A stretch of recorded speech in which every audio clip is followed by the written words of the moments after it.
শুরুতেই আপনাদেরকে দেখিয়েছিলাম ঘাটালের শেখ জফর আলী। তিনি কি করেছেন? তিনি এসআইআর এর যে শুনানির নোটিশ পাওয়ার পর ট্রাঙ্কের মধ্যে সব নথি নিয়েছেন এবং গায়ের মধ্যে ঝুলিয়েছেন পরিচয়পত্র। এই ছবিটা তো কোথাও বদলায়নি, কারণ শুনানি নিয়ে নানা জায়গায় নানা ধরনের ছবি সামনে আসছে। কোথাও হাতকড়া পরে হিয়ারিং এ, কোথাও আবার বৃদ্ধাকে খাটিয়ায় চাপিয়ে শুনানিতে নিতে হয়েছে, কোথাও আবার কবরের মাটি নিয়ে শুনানি কেন্দ্রে। দেখুন দুর্ভোগের ছবি।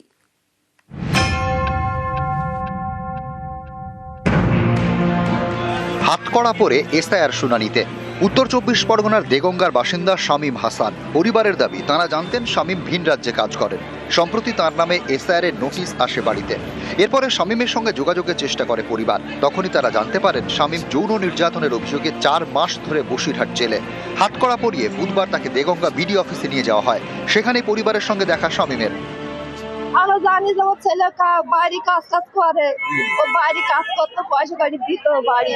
ছেলে জেলে কেন জানি না, তো আমার ছেলে ভালো ছেলে, সবাই গ্রামের লোক জানে যে আমার ভালো ছেলে। ওর হিয়ারিং ছিল, ওই সোজা জেল থেকে এখানে এলো।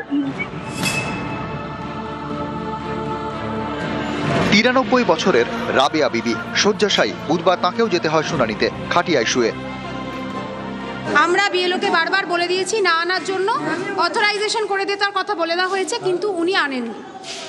বিএলও ম্যাডাম জানিয়েছেন কিনা বাড়ির লোকের সাথে আপনারা জিজ্ঞেস করে নিন। বাড়ির লোককে নোটিশ দিয়েছে এবং বলেছে উনি মানে ওনার বাড়ির লোক যাতে ওনার হয়ে আসে, তার জন্য আমি একটা বলেছি ফর্ম ফিল আপ করতে, সেটা জমা দিলে ওনার পরিবর্তে ওনার বাড়ির লোক এসে। কেন আসলো কেন আমি জানি না ওনারা কেন। এই ব্যাগে আমার ঠাকুর দাদার কবরের মাটি ওনারা ডিআই টেস্ট করে দেখে নিক যে আমরা এখানকারের প্রকৃত বাসিন্দার কিনা। বাবার বাবা ঠাকুর দাদার কাগজ।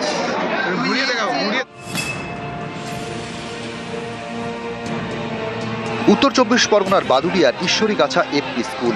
এই স্কুলে বুধবার এসআইআর এর শুনানি চলাকালীন তুমুল উত্তেজনা। স্থানীয়দের দাবি, এসআইআর এর শুনানি রিসিভ কপিতে প্রথমে সই করছেন এবং স্ট্যাম্প মারছেন এই ইয়ারও। তারপরে সেটা কেটে দিয়ে সেখানে খাদ্য দপ্তরের স্ট্যাম্প দিচ্ছেন ফুড অ্যান্ড সাপ্লাই বাদুড়িয়া বিভাগের অফিসার রবীন্দ্রনাথ বিশ্বাস। এ নিয়ে বিক্ষোভ দেখান অনেকে। এর জেরে অনেকক্ষণ বন্ধ থাকে শুনানি। আমাদের এখানে ইয়ারোর স্ট্যাম্প না মেরে ফুড অফিসে স্ট্যাম্প মারছে, তাতে করে হিয়ারিং আমরা পাবলিকে বন্ধ করে দিয়েছি। এখানে ইয়ারোর স্ট্যাম্প কেটে দিয়ে ফুড অফিসে স্ট্যাম্প মারছে। আপনারা কি চাইছেন? আমরা যাচ্ছি ইয়ারোর স্ট্যাম্প মারো।